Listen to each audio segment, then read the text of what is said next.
Good evening from Geneva to all of you, wherever you might be. Welcome to this UNITAIR event set on the virtual margins of First Committee in New York, titled Nuclear Risk Reduction Friction Points.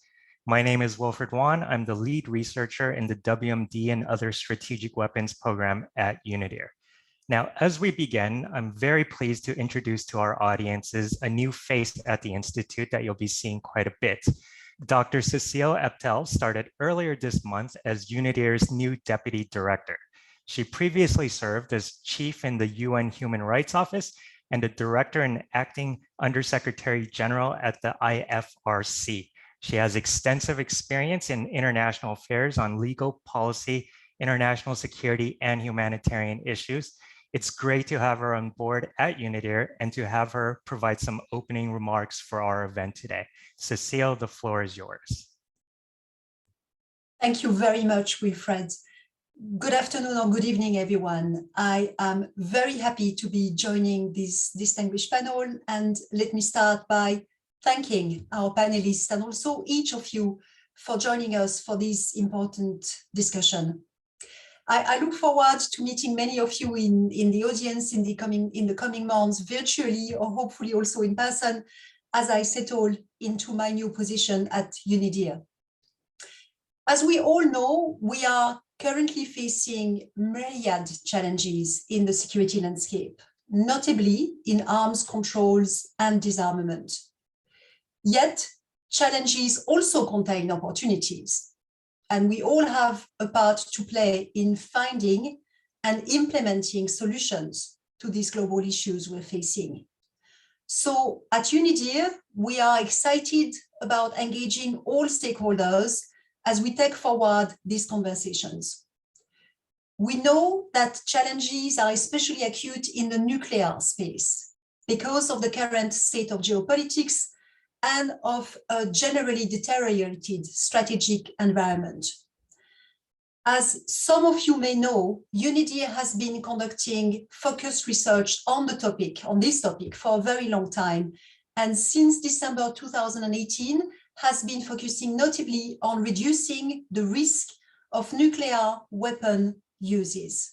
The risk of nuclear weapons use remain very high, and we're trying to find ways of reducing that use. And please let me take the opportunity to thank the government of Australia, Finland, Italy, Sweden, and Switzerland for funding this research, as well as thanking many other states and entities that have engaged with us and have been supportive of this work.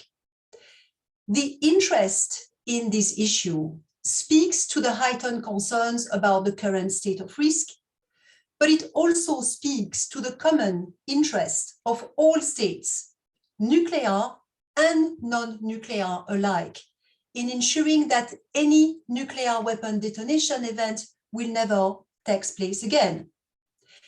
Indeed, over the course of this review cycle of the NPT, we have seen a lot of constructive discussion on the topic of risk reduction. The Stockholm Initiative group of states released a working paper for a so-called nuclear risk reduction package.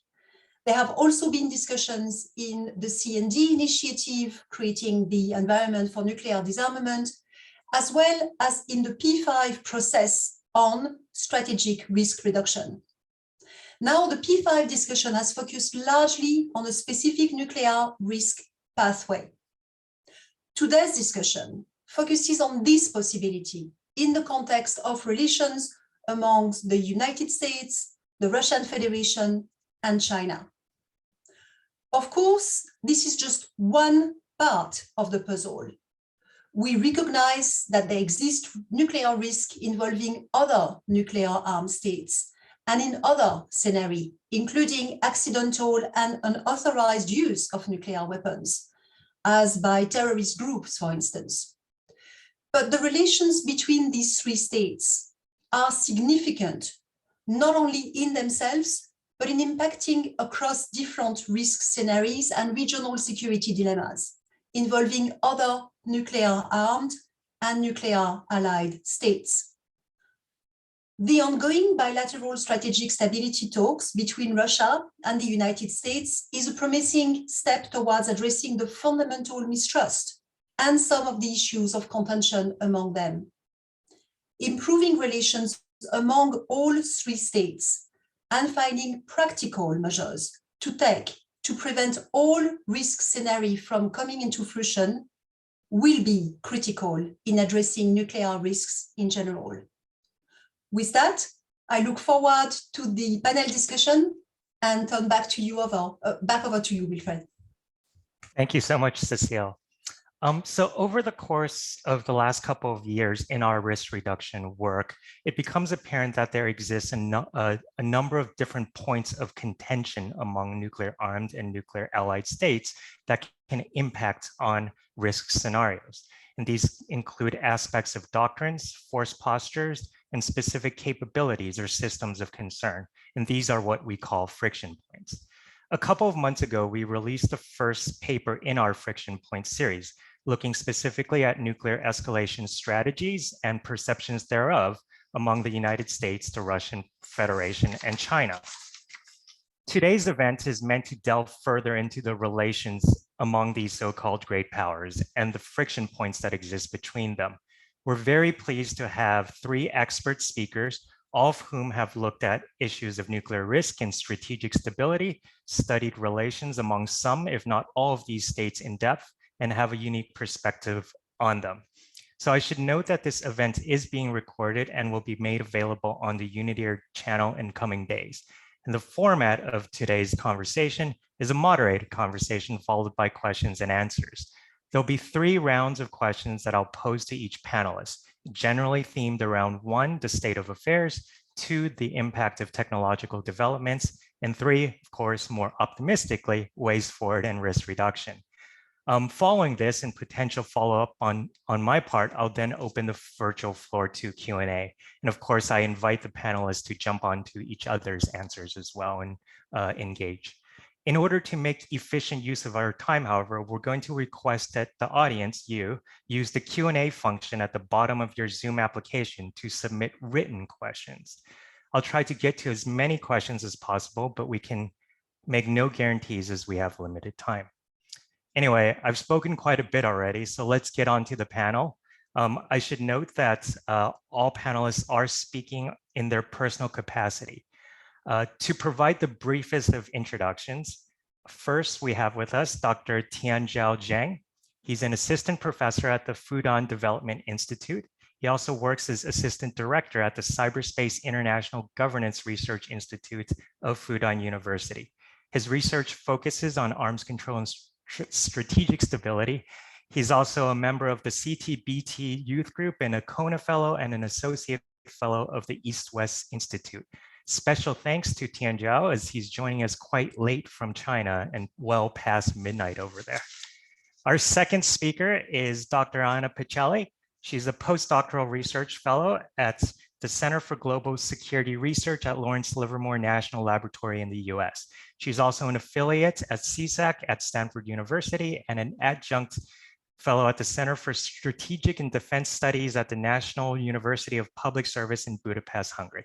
Her research focuses on US nuclear planning, extended nuclear deterrence in Europe, and US-Russian arms control dialogues.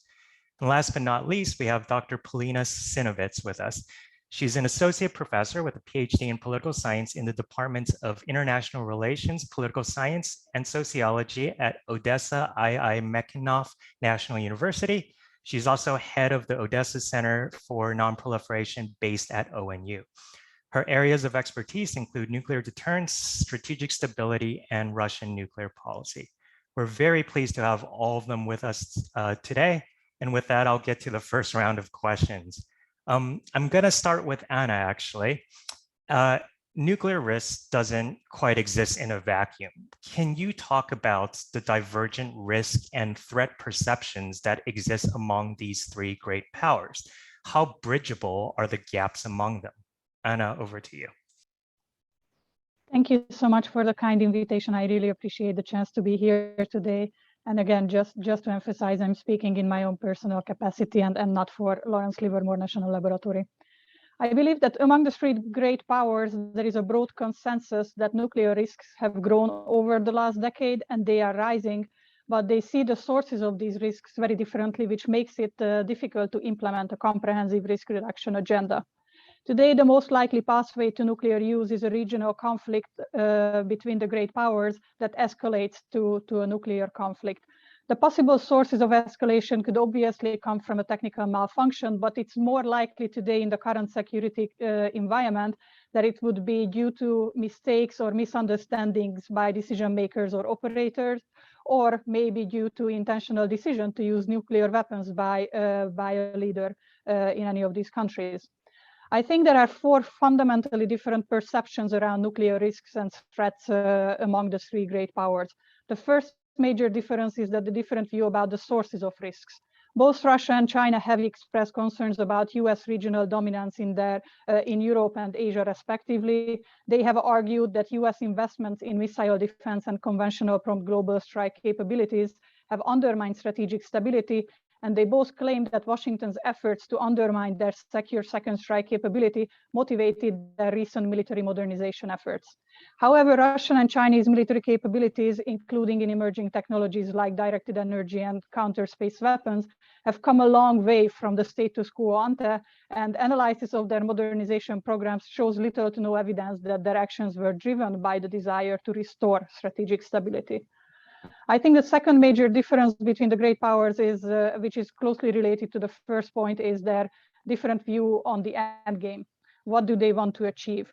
While the United States continues to pursue strategic stability and tries to engage Moscow and Beijing in a high-level strategic dialogue, China refuses to join this dialogue, and Russian engagement so far has not brought meaningful results. At the same time, there are clear signs of the Russian and Chinese ambition to continue to compete for military advantage in multiple different domains. I think the third major difference between the great powers is that they have different views on the utility of the military toolkit. In the past few years, both Russia and China have increased the salience of their nuclear arsenal and increased their reliance on nuclear weapons in military planning. At the same time, the Biden administration is committed to look for ways to reduce the role of nuclear weapons in US military posture.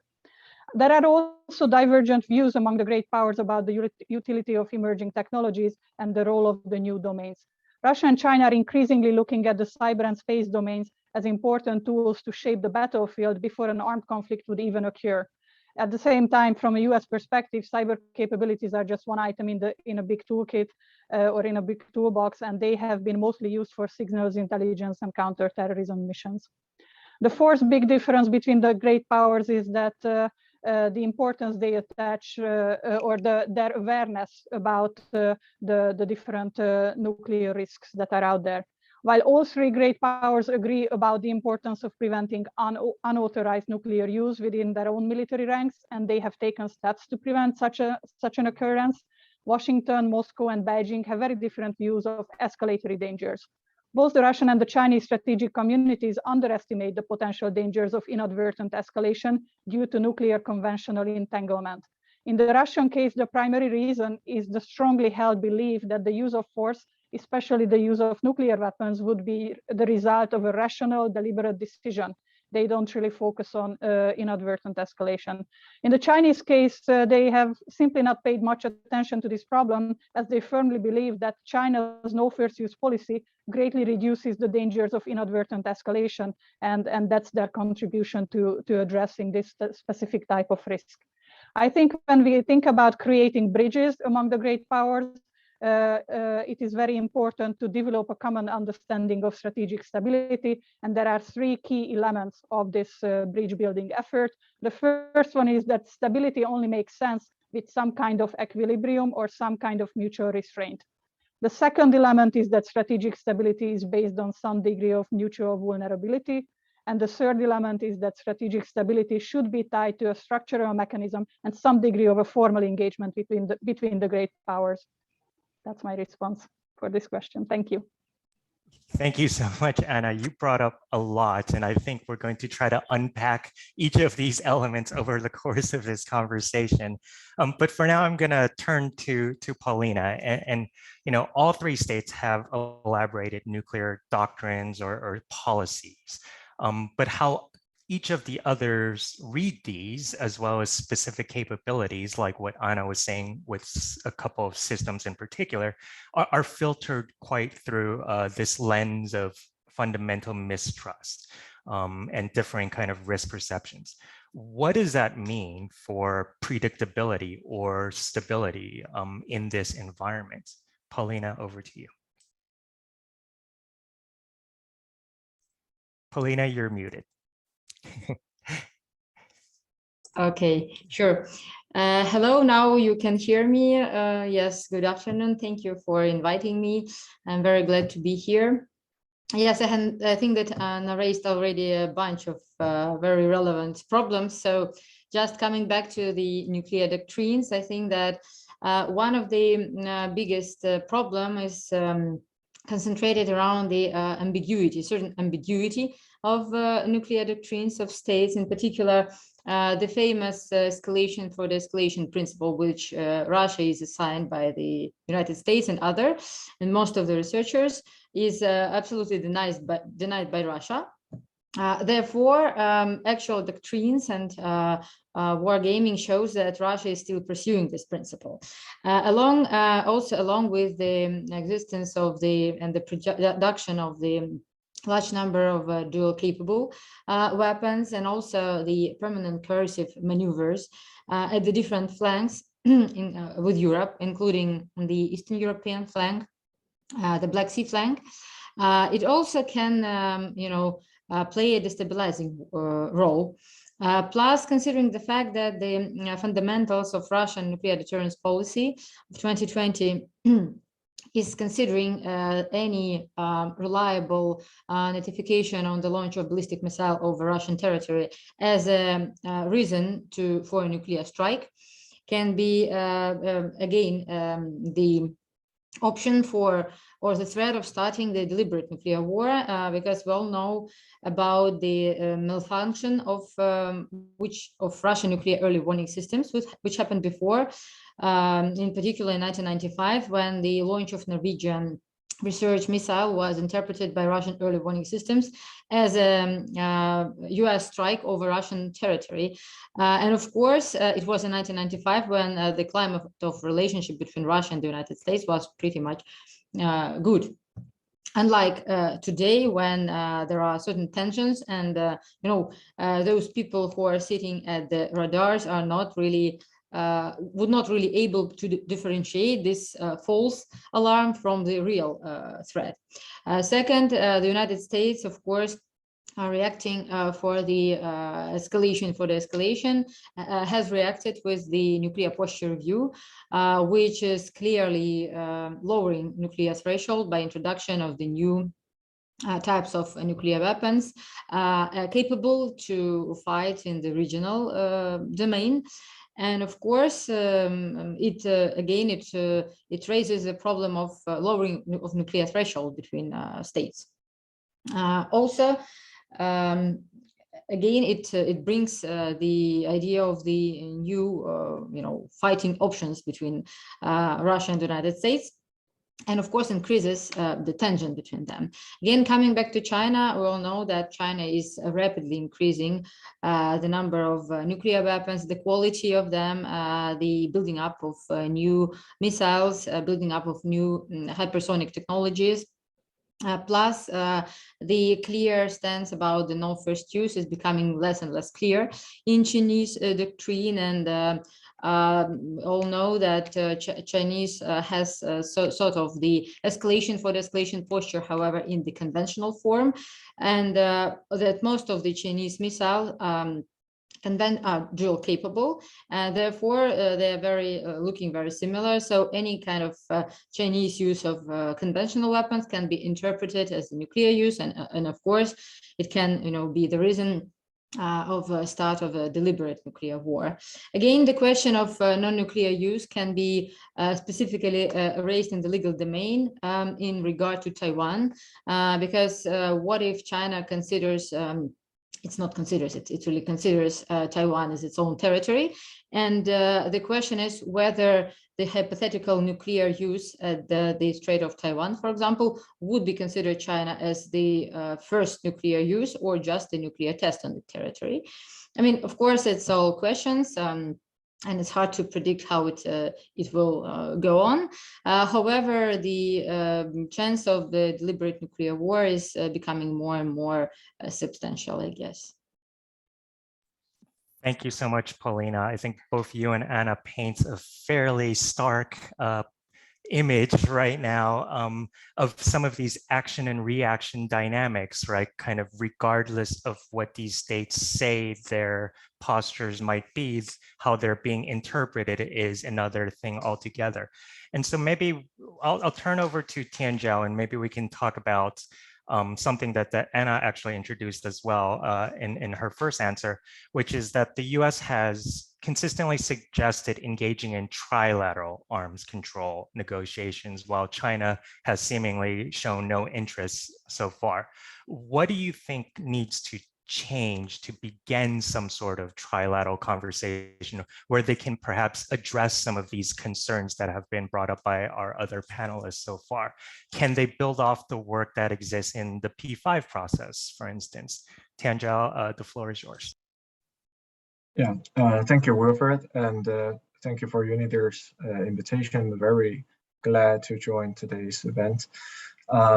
First of all, I think the P5 mechanism is very important, and the Chinese Ministry of Foreign Affairs also strongly support this kind of nuclear dialogue, especially when there is a return of great power competition, and also the challenges, and please allow me to use the word challenges, brought by non-nuclear weapon states and the TPNW movement. I think the P5 must coordinate their positions as a whole on how to maintain the strategic stability and also the NPT regime and respond to the demands of non-nuclear weapon countries. Well, but I don't think that the trilateral negotiation between among China, the US, and Russia is a good proposal. I think everyone is very familiar with the statement that Chinese Ministry of Foreign Affairs repeated for many times. The United States and Russia have to work much harder toward a nuclear disarmament. One of the reasons is that their arsenals are dozens of times larger than those of other nuclear powers. And this, I mean, this is a very important fact.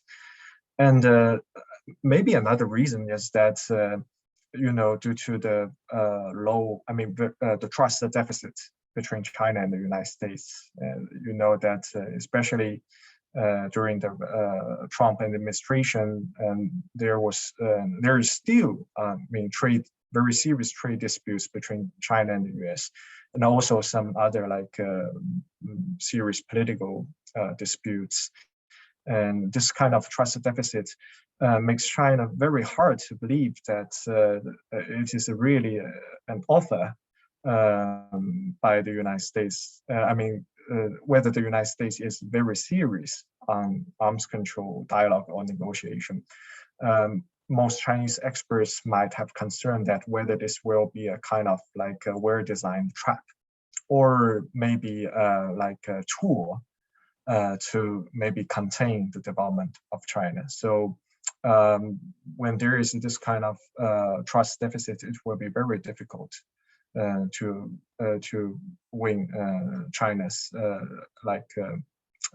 interest, to attract China's attention to this kind of dialogue. However, I do think that issues such as ensuring strategic stability, crisis management, and also confidence building measures highly related to China's national interests. So I think that Beijing will be willing to carry out dialogue through the P5 mechanism, or in the form of China-US bilateral strategic stability dialogue. You know, there hasn't been this kind of strategic stability dialogue between China and the United States. This is a very important fact. As long as the United States is willing to recognize the strategic stability between China and the United States. Please allow me to explain a little bit that the United States has never made an official announcement that it recognized the strategic stability between China and the United States. And the United States still lists China on its nuclear strike target list, which Chinese experts has criticized this as like bullying China with nuclear weapons. So I think it's a very important, it's first step for the US to recognize the strategic stability between China and the United States. And when the United States is willing to make the joint declaration that China and the United States will not fight a nuclear war. So I think that China has no reason to refuse such kind of dialogue. Yes, Wilfred. Thank you so much, Tian Jiao. And I guess you're referring there to the Reagan-Gorbachev principle that I think Russia and China has reaffirmed, and the US and Russia have reaffirmed so far, but not the US and China. Before we get to the next round of questions, I do want to remind those in the audience to please feel free and submit questions in the Q&A at the bottom of their Zoom application. We have a couple of more rounds from me, but we'll get to you shortly. Going to our second set of questions, and the term strategic stability has come up quite a bit already. And I'm going to throw, something in there that throws a wrench in this, right? Which is these technological developments that are happening. And I think all of our panelists have referred to some of these developments already. But they create new concepts, new interactions, new risks. How destabilizing might these be? And have they been already? Anna, is this apparent shift to kind of notions of cross-domain or multi-domain deterrence something that can't be turned back at this stage? Anna, you have the floor. Thanks. Thank you so much. I think it's true in principle that emerging and disruptive technologies, or EDTs shortly, brought some fundamental changes and introduced unprecedented complexity. While the Cold War threat perception was nuclear-centric and bilateral, today we have a multi-domain and multipolar environment, which creates a whole new set of problems and threats and dangers. But I believe that emerging and disruptive technologies in general bring both dangers and also opportunities. And there are multiple ways they are helpful for the concept of strategic stability, and multiple ways they are undermining it. From a first strike stability perspective, the danger is that emerging technologies could undermine stability by increasing the incentives to strike first in other domains. Advancements in the cyber and space domains dramatically increase the ability to fight at more intense speed and accuracy, and they also open up new ways to keep the enemy's command and control systems under threat without having to resort to a nuclear attack. In terms of crisis stability, emerging and disruptive technologies could also undermine stability by compressing decision times for leaders. With the advent of capabilities like hypersonic weapons and the automation of certain military capabilities, political leadership faces a growing challenge of shrinking decision times to detect an attack and also to decide about the use of force. Losing crucial time to have a consultative process and deliberate based on accurate and verified information puts a huge pressure on leadership in times of crisis. And I think from an arms race stability perspective, the multi-domain competition decreases the willingness to cooperate because there are still competitive advantages out there to be gained by the great powers. And these advantages could be significant to those who master the needed doctrinal and operational innovations first. So there's a big payoff for first comers. And in addition to that, emerging technologies could encourage competition in complex and poorly understood technologies, thereby again eroding arms race stability. However, the good news, and I think we talk less about these questions, there are also a lot of opportunities that emerging technologies bring to the table, and they actually support certain aspects of strategic stability. From a first strike stability perspective, emerging technologies like laser communications and quantum key distribution can strengthen communication security, increase the survivability of forces, enhance the efficiency of command and control systems, and make early warning systems more capable and reliable. Space-based ISR makes surprise attack less likely to succeed, which again strengthens first strike stability in other domains, especially in the nuclear domain. From the perspective of crisis stability, emerging technologies could improve stability because they provide more non-nuclear options like conventional strikes, cyber attacks, and counter space in a crisis. And the greater variety of available tools makes the enemy's risk calculus more difficult and provides a high degree of credibility to deterrence threats even below the nuclear threshold. I think new technologies can also improve confidence in assessments by making an enemy's capabilities and actions more transparent, which reinforces crisis stability. And from the perspective of arms race stability, the optimistic view is that multi-domain competition could ultimately increase the willingness to restraint because the great powers will eventually recognize that mutual vulnerability is inescapable. Emerging technologies could also advance arms control by using tools such as AR or AI or space capabilities for verification of arms control agreements in the conventional or even in the nuclear domain.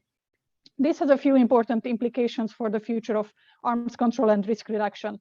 Due to the growing integration of emerging technologies, cross-domain arms control mechanisms will become more important in the future. It is imperative to provide the great powers with some degree of flexibility to force posturing, and allowing for hedging to prepare for strategic surprise is going to be key in the future.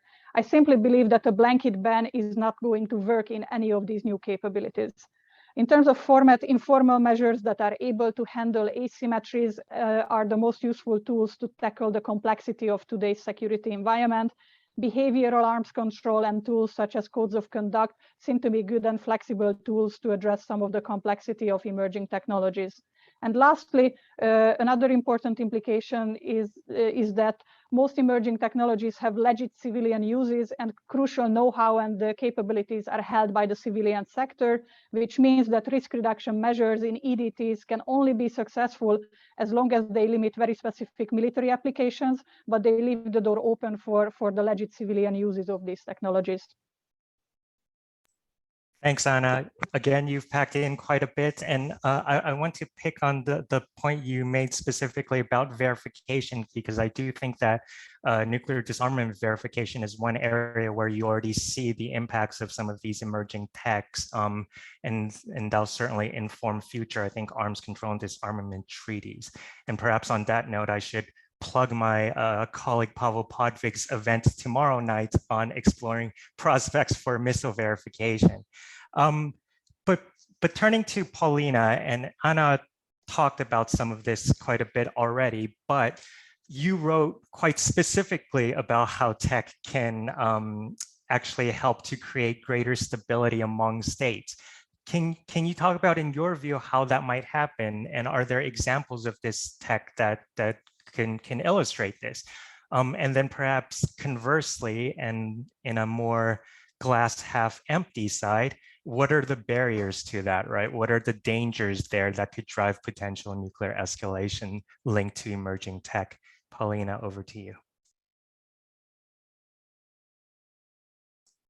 Yeah, I think that Anna made a great introduction to these technologies, parts. So I would just concentrate probably your attention on some sides of it. So here I believe that we have two bad news and one good.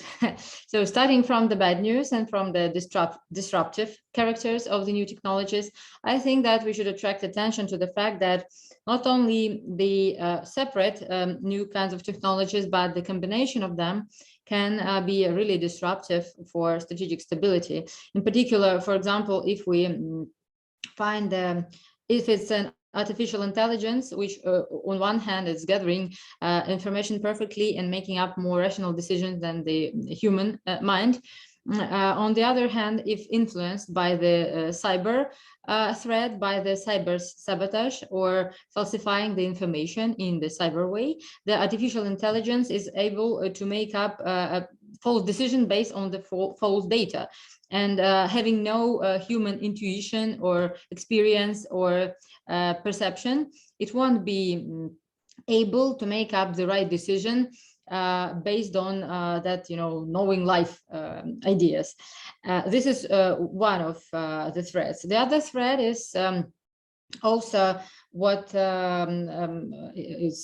Gottemüller was writing about the standstill conundrum, which is probably the development of the combination of artificial intelligence and the space surveillance systems will be able to track to track and destroy the second strike forces of the leading powers.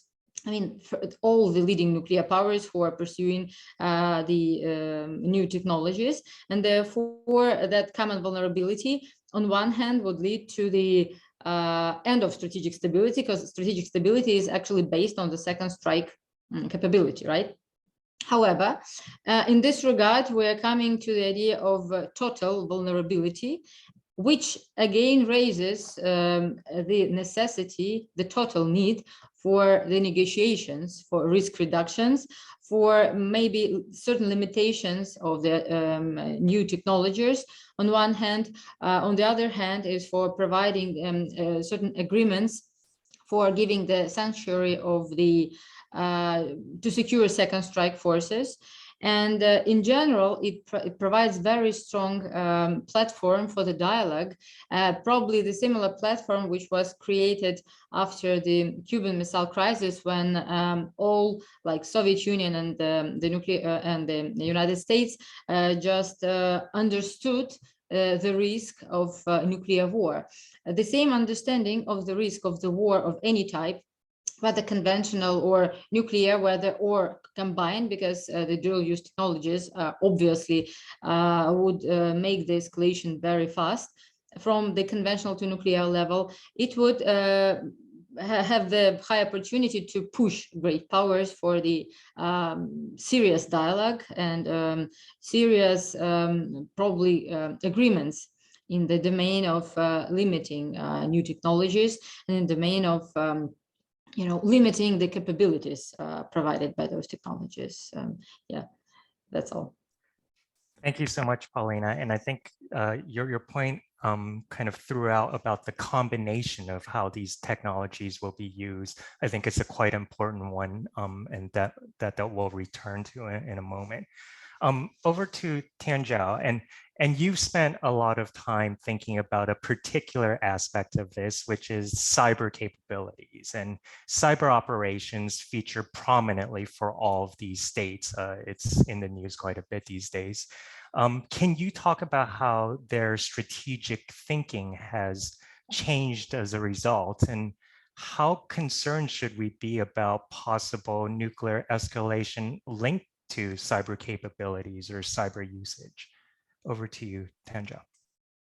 Yeah, thank you, Wilfred. I think as a representative of the new round of military technological revolution, major countries in the world have actively developed cyber capabilities and try to seize the upper hand in potential conflicts. So I think, but I think that the attitude of these countries towards cyber capability is still very complicated. Because on one hand, that most strategists, they believe that cyberspace is dominated by offense, so offense dominance, according to the international relations theory. As cyber attacks are usually anonymous and cross-border, so attacker benefits much more than defender.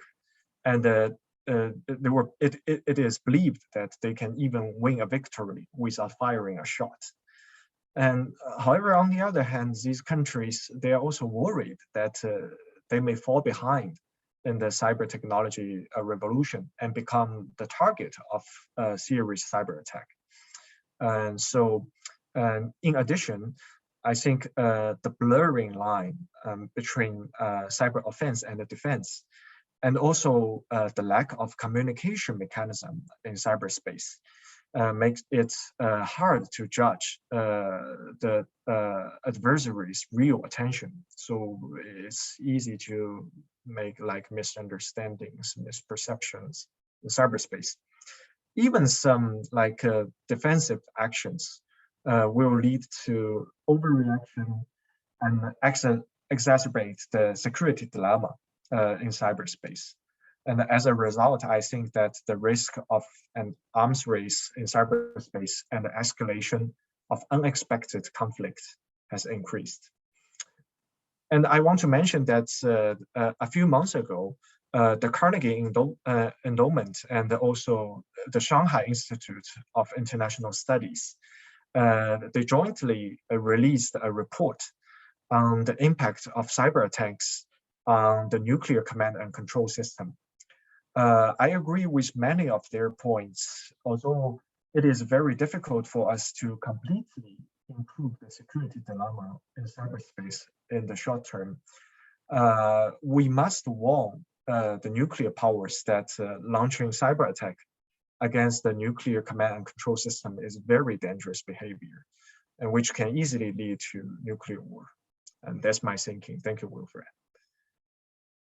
Thank you so much, Tianjiao. And I think your point about the competitive aspects in cyber echoes some of the things that Anna and Paulina had said about with emerging technologies, how that can kind of fuel these dynamics. I do see that we have a few questions in the Q&A, and I want to encourage those of you in the audience to continue submitting a couple of questions. I do have a final round of questions for our panelists before we get there, though.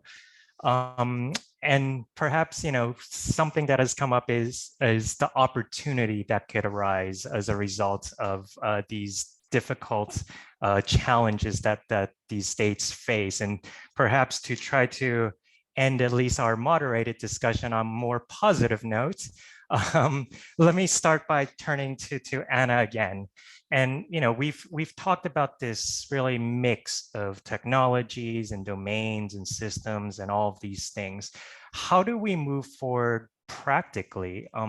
Is it possible to have conversations about each of these things, these individual friction points or points of contention, without having a broader dialogue that kind of fundamentally addresses these risk and threat perceptions? And you've talked about this a little bit in your first couple of answers, Anna, but I want to press you a little bit more on this. So over to you. Yes, absolutely. I think there is a need for a broader dialogue that addresses risks and the threat perceptions between the great powers. I think the first basic principle that's needed for such a dialogue is the acknowledgement by all great powers that elements of restraint and arms control are mutually beneficial to cap the destabilizing effects of arms racing in multiple domains, not just the nuclear domain. In terms of format, I think some form of an official dialogue will be needed, which has to happen on a sustained basis and with the involvement of the deterrence community. It cannot just be the arms control community from each country that gets together. I think the deterrence community needs to be involved. Such discussions could help to reduce the chances of misunderstandings in a crisis. And I think, as it was mentioned before by my fellow panelists, the P5 dialogue could also be a good venue to explore these discussions, and broadening the scope of the P5 dialogue to include crisis management would be an important step to mitigate some of the risks that we have talked about. In terms of content, I think it's very important to emphasize, and again, this is something we rarely explore, that effective deterrence is an important element of risk reduction, at least from the perspective of the US and its allies. On the one hand, the United States will need to recognize that it cannot deny Russia and China the basic means to defend their core national security interests. But on the other hand, China and Russia are near peers, if not actual peers, in key technologies, and both countries realize the United States has fallen behind in some areas in the competition, and this will make them reluctant to make concessions or even to come to the negotiating table to put limits on certain capabilities. Therefore, for the United States, it's going to be important to make sure that it has a credible conventional capability to prevent Russia and China from achieving a quick fait accompli on the ground, and also that it has the credible threat to retaliate by nuclear means if any of its adversaries cross the nuclear threshold. So this point was, I think, important to reiterate again that from the perspective of the US and its allies, a strong deterrence posture is an important element of any risk reduction strategy.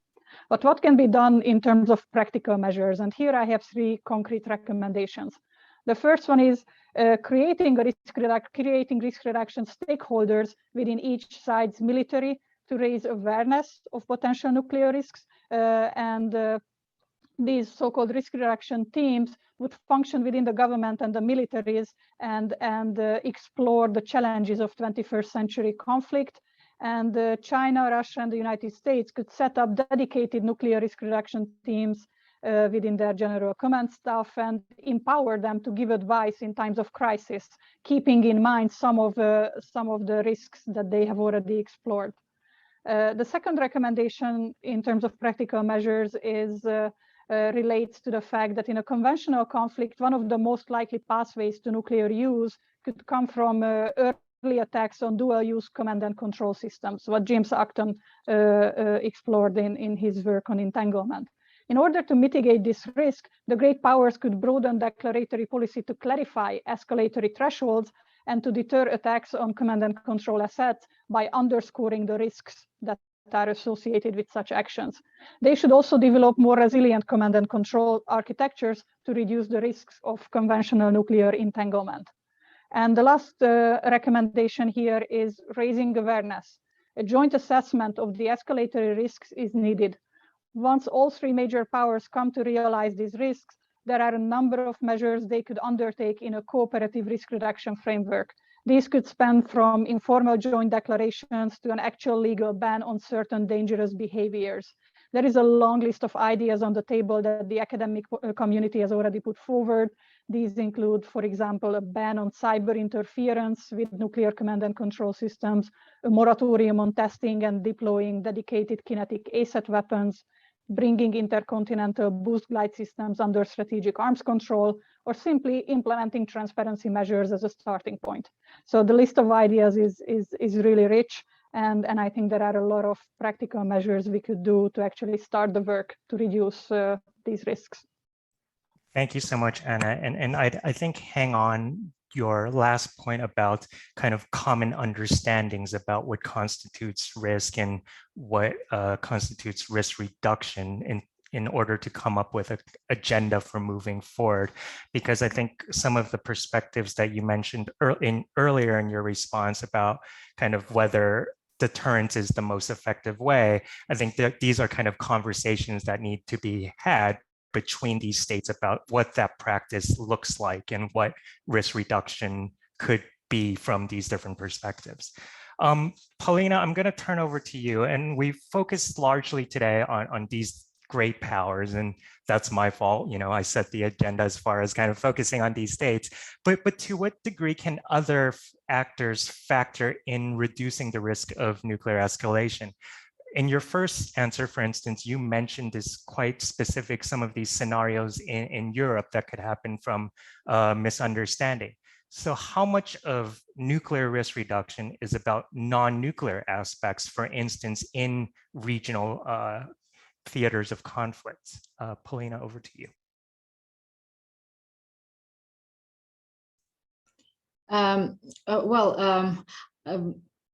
To a significant extent, I believe that the regional theaters are today becoming one of the most important as for the increasing risk of inadvertent nuclear war, just because of the highest concentration of Russian troops and technologies, I mean, missiles, not only in the eastern, Baltic flank, but also at the Black Sea. So on one hand, if we look at the Russian declaratory policy, we'll see that, for example, one of the main function of sub-strategic fleets, according to the fundamentals for the Russian fleet development up to 2030, is the ability to perform deterrence via the escalatory nuclear actions.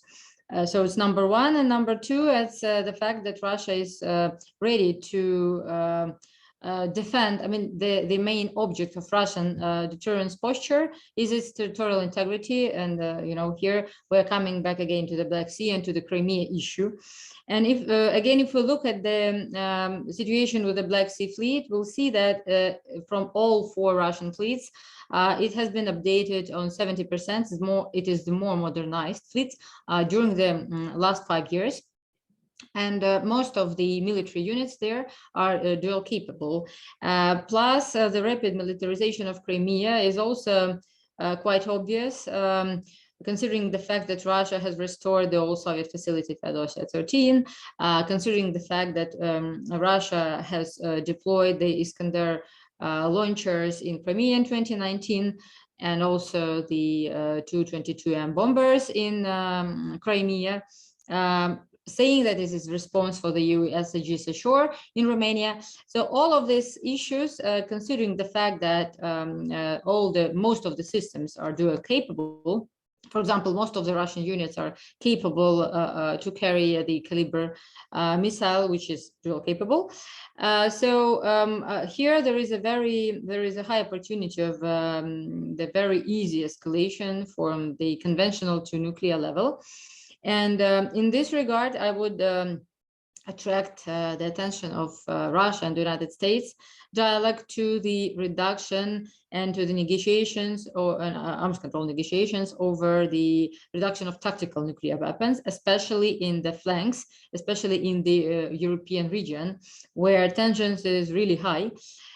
This is the first point. And the second point, I would attract attention to the position of the third regional states, which makes sense because, for example, this year, it has been probably 5 times since Ukraine was very anxious and tried to attract the attention of international community to the fact of the Crimea nuclearization. So the last, I guess, happened a couple of days ago when the main intelligence agency of Ukraine also announced about the fact that Russia is going to deploy or deploying nuclear weapons in Crimea. And what was the Russian reaction? It was that Ukraine is trying to destabilize the situation, covering or creating the pretext for the attack over Crimea, of course, supported by the United States. So I'm absolutely sure that Ukraine is not going to attack Crimea, as Crimea is fully under Russian military control. However, that kind of position of Ukraine can be easily used by Russia, for example, as a pretext for, creating certain provocations.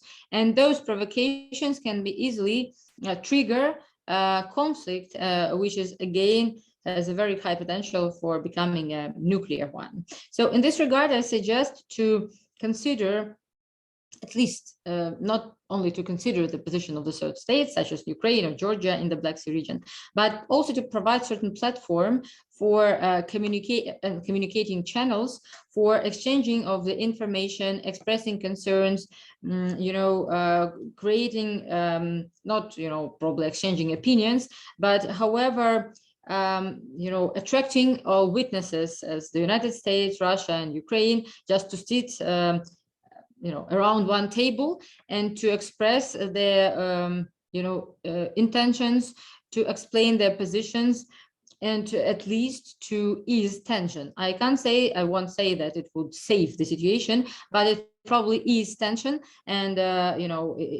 it just contributing a little bit to the risk reduction. So this is probably all about that regional domain. Thank you, Paulina. If I can actually come right back to you, you listed this kind of list of concerns about Russian buildup and capabilities and military activities there, and certainly I think if you ask the Russians, they might come back with a list of their own about NATO or about U.S. missile defense, et cetera. And it suggests that there's some kind of intractability about some of these issues. In terms of, risk reduction, you mentioned this idea of maybe getting some of their concerns and sharing some of these justifications or whatnot. Do you think that the NATO-Russia Council could be a venue for this?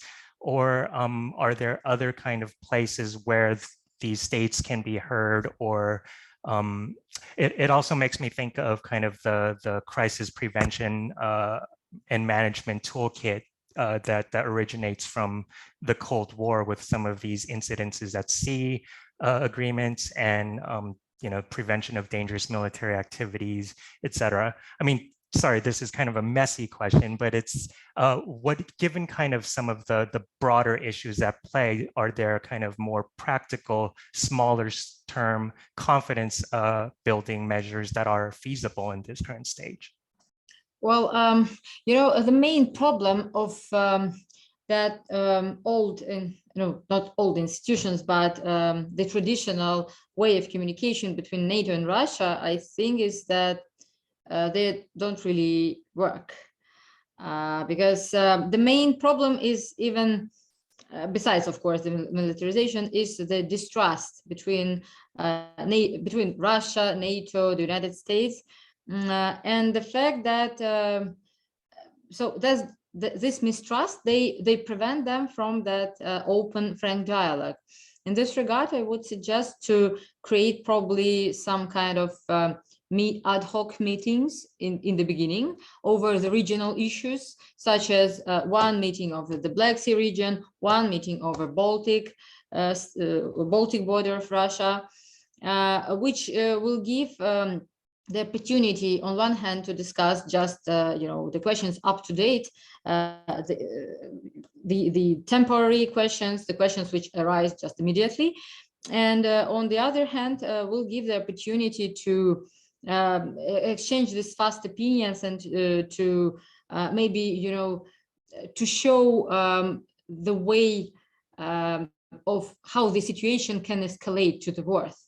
And that should be done ad hoc in the situation when it's becoming critical. So I think it's already becoming critical, and in particular for the Black Sea and for the again the eastern flank. So that is why yes, Russia really has a lot of concerns in the Black Sea, and NATO also has. So they could just sit down and discuss it. Plus, they can involve that other concerned states, non-nuclear ones like Ukraine, Georgia, like Romania and Bulgaria, who are also feel certainly threatened from the side of Russia. And maybe in this regard, Russia could provide some assurances, explanations. I can't say that the solution will be found immediately, but at least the dialogue is the good start for common work and the future work on possible agreements in the region over this issue.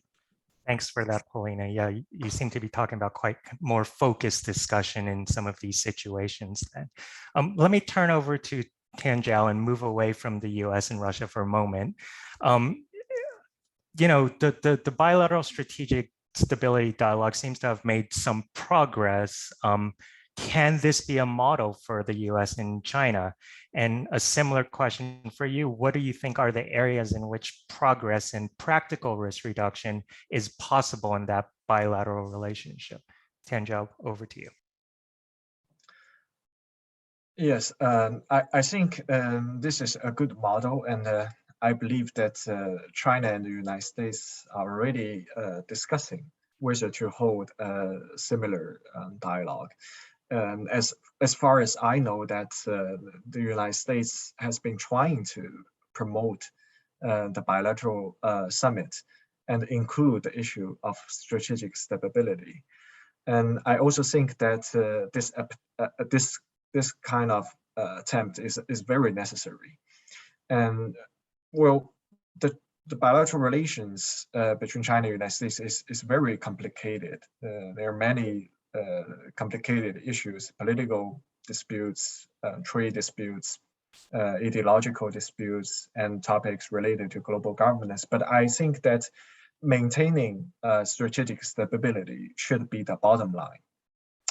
And if China and the United States carry out this kind of bilateral strategic stability dialogue, I think, first of all, the two sides should issue a joint statement, as I have mentioned the first question, that they should have a joint statement on nuclear war cannot be won and must never be fought, just like what Reagan and Gorbachev did decades ago. And the United States should also recognize the strategic stability between China and the United States. This is very important as I know that most strategists from China, they believe that it will be a signal to show whether the United States is really serious about having this kind of dialogue or like arms control dialogue with China. And I think that these are preconditions for further arms control dialogue between China and the United States. I understand that there might be opposite views, different opinions from the U.S. military side. They might believe that making this kind of commitment or recognize the strategic stability might hurt the credibility of the U.S. nuclear protection to its allies. But I think that this is very, very important step to win China's trust. And of course, that on China's side, I think that China should increase its transparency and also take the initiative to carry out track 1 and the track 1.5 dialogue to avoid misunderstandings on its nuclear postures and its nuclear doctrines, this kind of issues. And on this basis, I think the future China-US strategic stability dialogue can cover more topics, including missile defense and outer space weapons, and cybersecurity, and also artificial intelligence technologies, as we have mentioned earlier. I think these areas are closely related to nuclear strategic stability. And establishing rules, code of conduct, and a communication mechanism is very important to reduce nuclear risk entangled by these emerging technologies. Yes, thank you, Wilfred. Thank you so much, Tanjiao. And I think the process that you describe echoes in a bit what Paulina was saying, in that dialogue is just a first step, and it's certainly no guarantee, but perhaps it's better than what exists now, and it can lay the path for further progress ahead. At this point, I'm going to turn it over to the audience Q&As, and I see there are a couple of questions already submitted, and I encourage you to keep submitting more. But I'm going to start with this question about emerging tech, and that is, almost all of our panelists have talked about how this can provide an opportunity for progress. But how sustainable are the opportunities that emerging tech provide to strategic stability and arms race stability? During the discussion, an example was made regarding quantum cryptography technology, though researchers are already working on post-quantum world. Hence, possible opportunities of today will potentially turn to risks in the longer run. Is there a better sustainable approach to strategic stability? And here I might add that we've talked about kind of this unique window of opportunity, but some of these systems that have been brought up will soon be deployed or further developed. So what does that mean for kind of the window that exists? Does anybody want to take that on? I'll open it up to maybe start with Anna, please. Yeah. I'm happy to start with a non-answer. I think there is an undefined window. One of the biggest challenges for all of us working on these issues is to clearly identify time frames and combine the facts, as Paulina introduced that issue, because many of these technologies are maturing on a different time frame. So some technologies might be deployed in the next 5 years, other technologies, and as it was mentioned, the standstill conundrum might be a 20-year problem. So it's difficult at the moment to build an architecture or even an arms control framework that could tackle all of these potential dangers, since some of these technologies have not even matured and we simply don't know how their deployment will actually look like and how that will interact with the emerging technologies that are already being used. So there's a lot of uncertainty about the combined effects and also about the timeframes.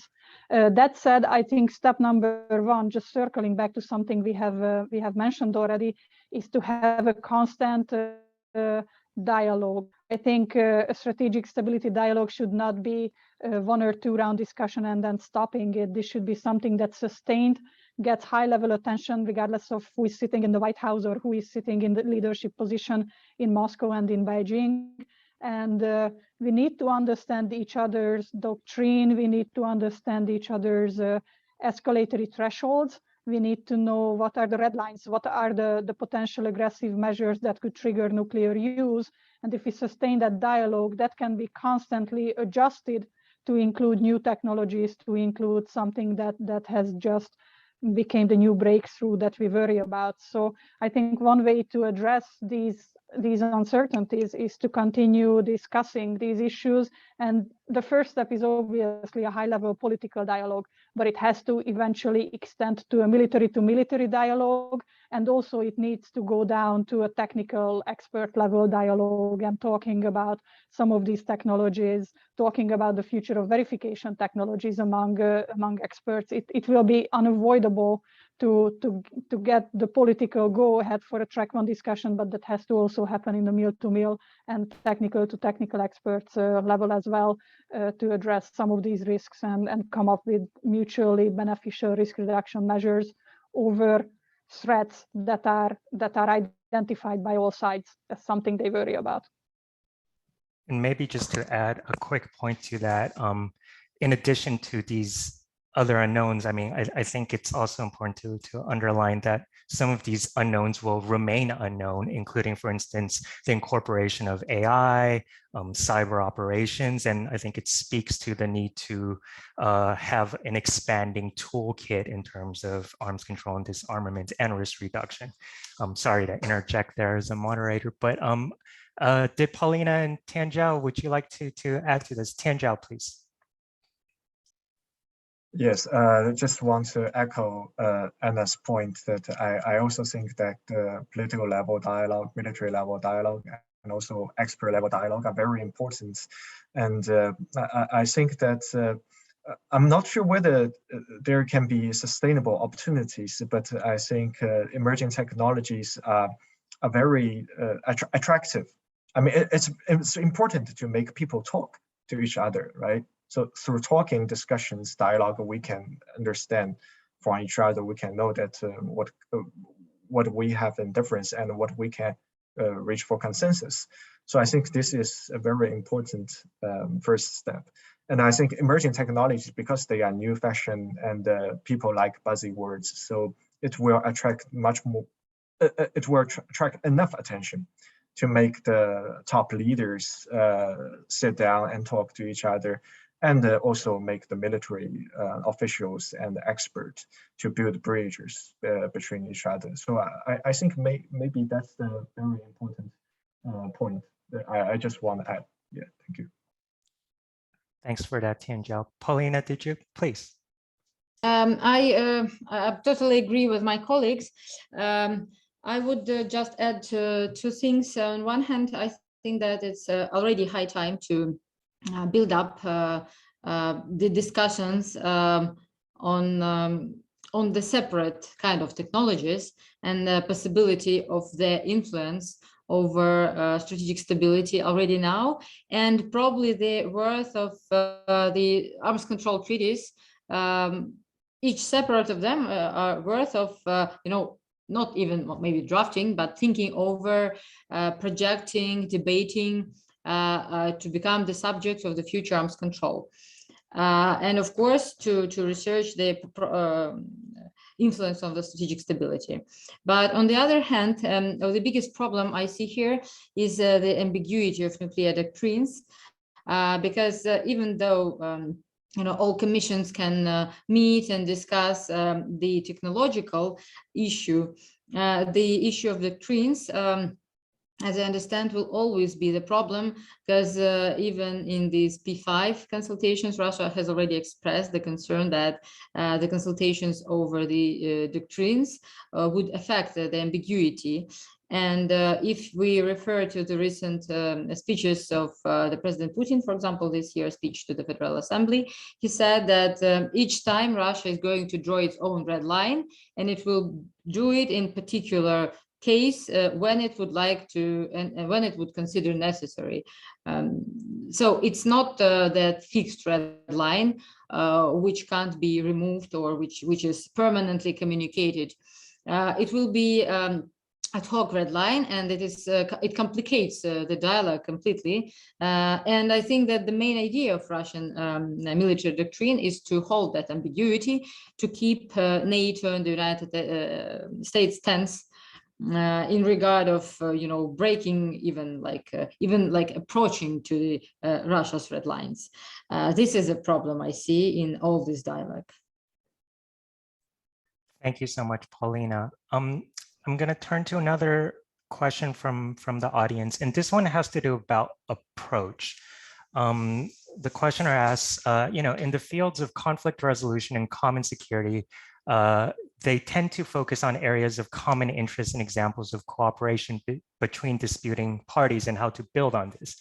How can we elevate a conflict resolution and common security approach to address strategic stability? And maybe again, if I can add to that a little bit,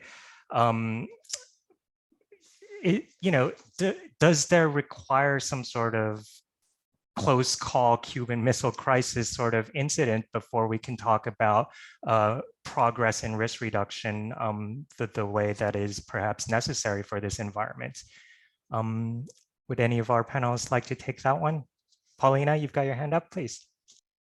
I think that is, unfortunately, this is a right idea in the way that, maybe referring to Lawrence Friedman and the role of the crises in the learning role of crises in strengthening deterrence.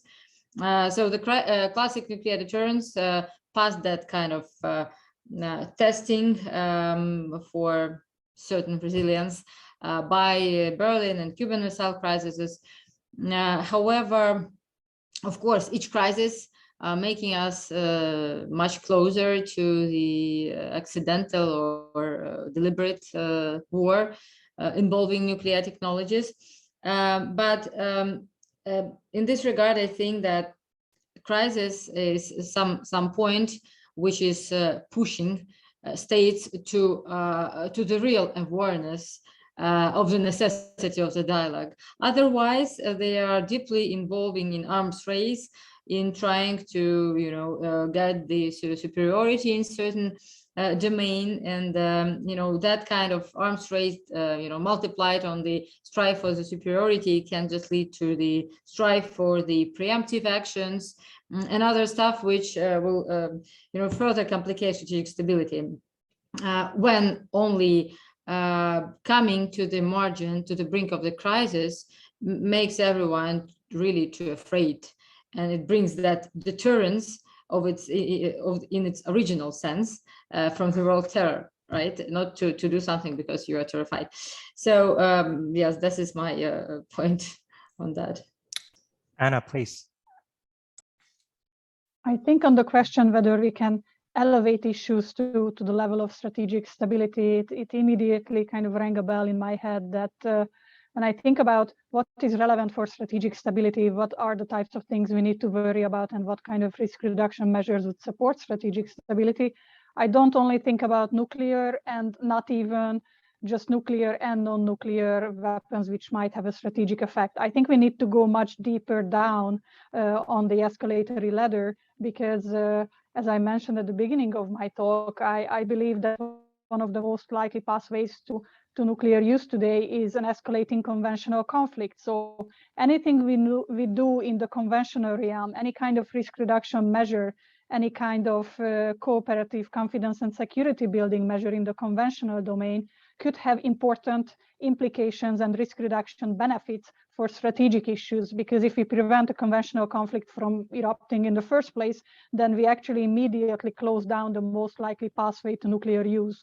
So there is a way to have a discussion, even at the strategic stability discussions level, that starts at a very low intensity conflict and discusses these different escalatory pathways and could identify very simple steps in conventional CSBMs that could have a benefit for larger strategic issues and could close up pathways to nuclear use. So I think that's why, again, I can just repeat, all three of us we need to get the great powers to sit down and understand these escalatory pathways and how they think about an intensifying crisis, starting from the gray zone all the way up to an all-out nuclear war. What are the trigger points? What are the milestones that turn a gray zone crisis into a conventional conflict? How do they think about turning a conventional conflict into nuclear use? What would be the thresholds in all these different phases of conflict? I think that would be extremely useful, and you could start your risk reduction homework on the lower levels and work from there. Thank you so much, Anna. And perhaps that's a really good note to end on, as we are just about over time. I think it also speaks perhaps to the magnitude of the challenge of the strategic environment. I'd like to conclude today by expressing our thanks to all of our speakers. Thank you to the Unitaire team that produced this event, particularly Maria Garcon Maceda and Eleanor Krebel. Thanks to you, the audience, for joining us for this event. You'll soon receive an email from the Unitaire team requesting your feedback. Alternatively, you can complete this now through the instructions in the chat window, and you might be redirected to the form after you close Zoom as well. If I could encourage all of you to fill this out, this will help us to improve events moving forward. I'd also like you to invite the other Unitaire side events to the first committee. The WMD program is organizing tomorrow at the same time an event on missile verification. In the meantime, Unitaire's work on the topic of nuclear weapon risk reduction continues. We're going to look at other friction points that exist, not just between the US, Russia, and China, but also involving other nuclear armed and nuclear allied states. Indeed, in early November, we're going to release a new report on the interactions in the cyber nuclear nexus that can drive escalation, and that's come up quite a bit today, of course. So do stay tuned. For now, thanks so much to all of you, and have a good day or evening wherever you might be, and join us again shortly. Thanks so much.